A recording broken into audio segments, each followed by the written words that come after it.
Welcome to Ruby's Tiny House Kitchen. Yeah, I'm in my kitchen. Just made my cup of coffee with my Keurig coffee maker, and I'm enjoying a cup of joe. Oh my goodness, nothing tastes better than that on a cold wintry morning. Cup of joe. Smooth as silk. Anyway, thanks for coming. What do we have on the menu today? We have melt in your mouth meatballs. That's right, melt in your mouth meatballs. So if you're ready, we're gonna throw it down in Ruby's kitchen. Let's go.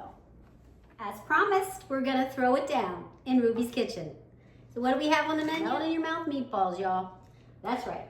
It's gonna start out with a pound.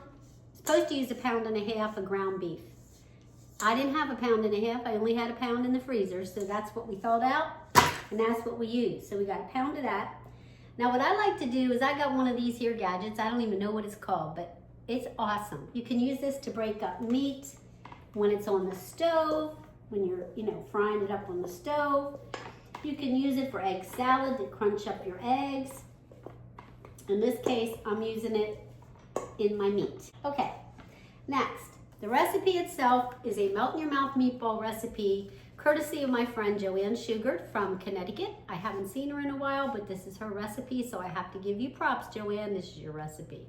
Best meatball recipe I've ever made, ever. And it's so easy because you don't have to fry the meatball. You just drop it right into the sauce, which eliminates that big step, dirty in that pan, making up that mess that you have to clean up later, and you just drop them right into the sauce.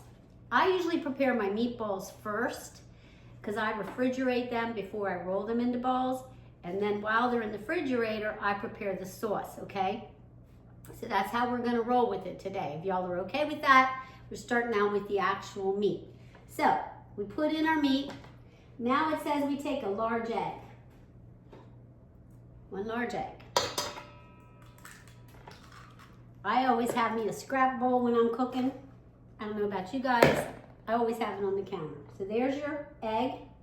Then we have 1/2 cup of shredded, I use fresh cheese. When I cook, I always use fresh grated. I grate it myself. If you buy that container that says grated cheese, it's not the same. It's processed, it's got chemicals in it. You want to grate your own Parmesan. Then we have 1/3 cup of breadcrumbs. Now I'm just using plain breadcrumbs. They're not panko. They're just regular breadcrumbs. Nothing seasoned into them. Generic breadcrumbs. 1/3 cup of those. 1 to 2 teaspoons of minced garlic. So we're gonna drop that in there. 1 to 2 teaspoons of salt. So we're just gonna use regular sea salt, nothing fancy. There's 1. And I'm gonna do the 2. And it says a teaspoon of pepper. So now we're going to measure a teaspoon of pepper. And again, heaping, because I like black pepper. And 1/3 cup of almond milk. So, we're going in with 1/3 cup. 1/2 teaspoon of oregano. So here we go. And 1/4 cup of parsley. Fresh parsley going in. Okay. Now you're just going to mix this all together. Now there's something that I add that she does not have in her recipe, and that is Worcestershire sauce.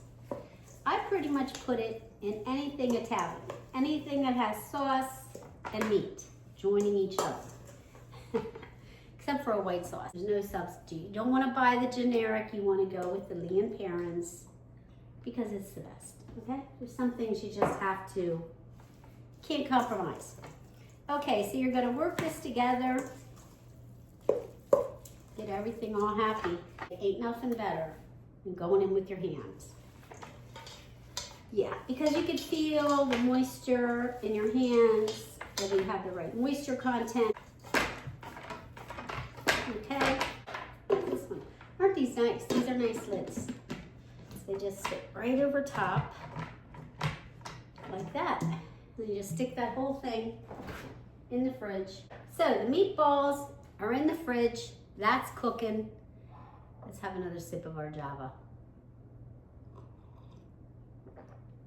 Now, while that's in the refrigerator, we're gonna start the sauce, okay? Let's go over to the stove and let's get cooking, making the magic. Get ready. Okay, we're ready to make the meat sauce for our meatballs, our melt in your mouth meatballs. Now, I start out with a Dutch oven. You can use a, deeper frying pan, saute pan if you want to. I start out with a Dutch oven. So I heat up my olive oil. I guess I dropped in about 2 tablespoons of olive oil. And then I have some onion and some sweet peppers that I cut up earlier. And I just like to have that in my meat sauce. Some people don't like all that crap. I like as much vegetables as I can pack into the sauce to fool my kids into eating vegetables, because they'll eat it if it's in the meat sauce. Okay, so after you get your olive oil, heat it up. I'm just gonna drop them in a while. Didn't really sizzle. I like to hear this. Oh, yeah, it is. It's sizzling. Hear the sizzle? It's sizzling. Stir them around. And at this point, what I like to do is I put a little bit of salt and pepper in with my vegetables. Just something I do. You don't have to do it. You're saving up on sodium. You don't want to use as much sodium. You don't have to do that stuff. Now, I also may go in with a little bit of Italian seasoning.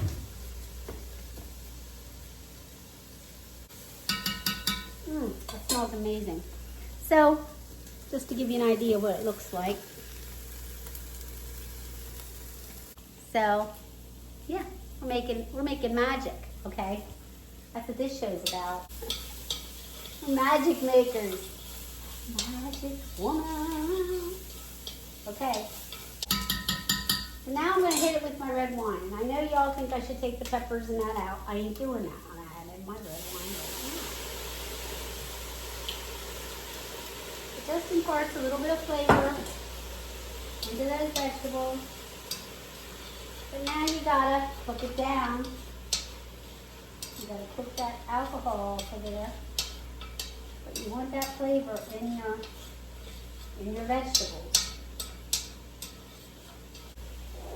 And we're gonna go in with a little tomato paste. Okay. So I don't know where my mom's spoon is. Here it is. This is my mother's spoon. I always use this when I'm cooking any kind of.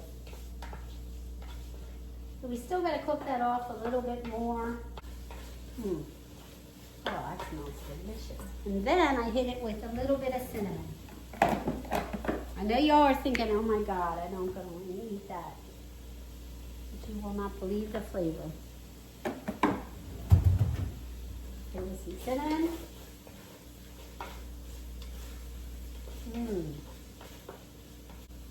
We're going to use up what we have in the refrigerator, guys. And use the rest of this RAOS sauce. And the whole other jar goes in. And if you want, of course, we're going to add water in those jars. We don't waste anything here at the Clark house. Now what you want to do is take your jars, fill them with water, about halfway.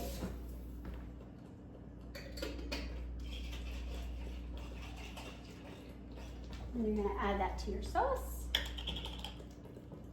Okay, so now you already put the tomato paste in there, so that's going to keep your sauce nice and thick.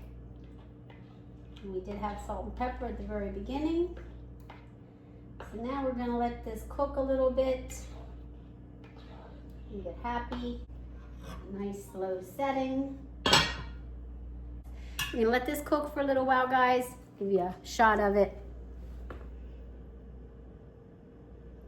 Let that cook for a while, and then we're gonna come back and we're gonna take our meatballs out of the fridge because they've been in there for about 30 minutes.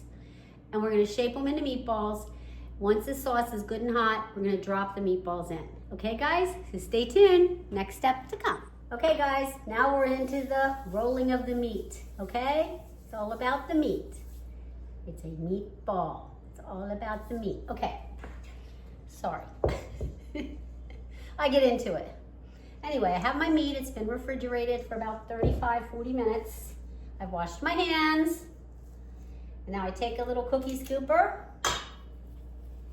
and I begin rolling the balls.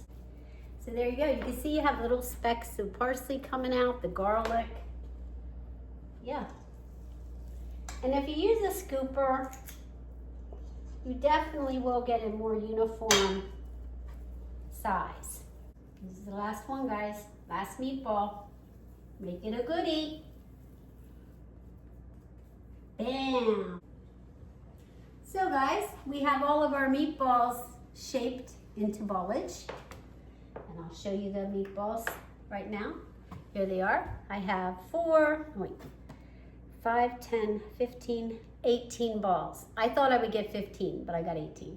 So now we're gonna see how our sauce is doing and drop them in there. Sauce is dreamy, okay? It's bubbly, it's what we want. It's been cooking for about 20 minutes. Long enough. We don't need to impart a ton of homemade flavor here, okay? We're just looking to cook a quick meal for our kids on a weeknight. You're just dropping your meatballs in. Dropping those puppies into your sauce. Now you're gonna come in with your spoon and just kind of put the sauce. And this is where it gets tricky because you do not want them to stick to the bottom, okay? So you gotta make sure you got it way down on low. But once in a while, you just wanna come in and make sure they're not sticking. But you don't wanna work with them too much because like I said, they're not cooked. And you wanna put the lid on. Make sure you're as low as you can go with that burner. And let them cook.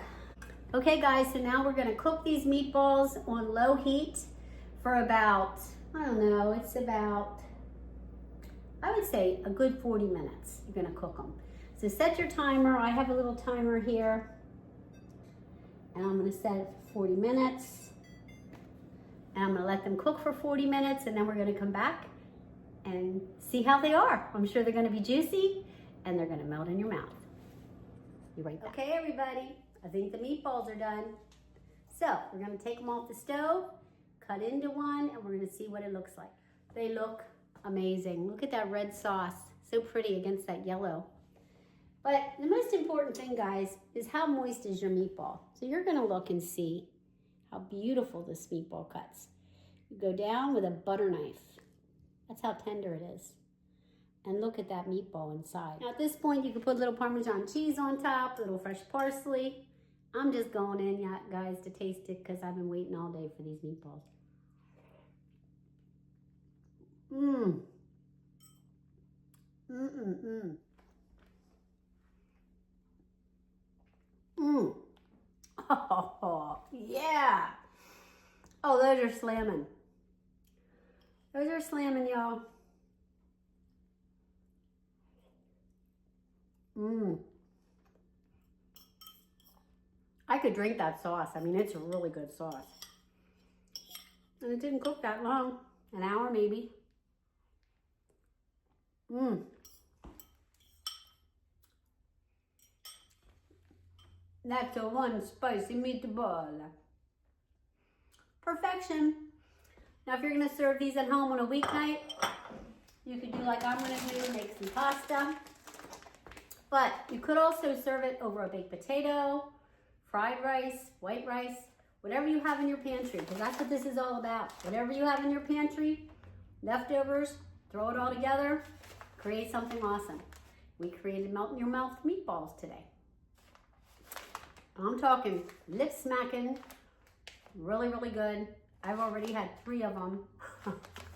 I gotta stop or there won't be any left for Carter when he gets home from work. So yeah, melt in your mouth meatballs. I'll link the recipe below, but happy cooking and I'll see you guys down the road. Peace out.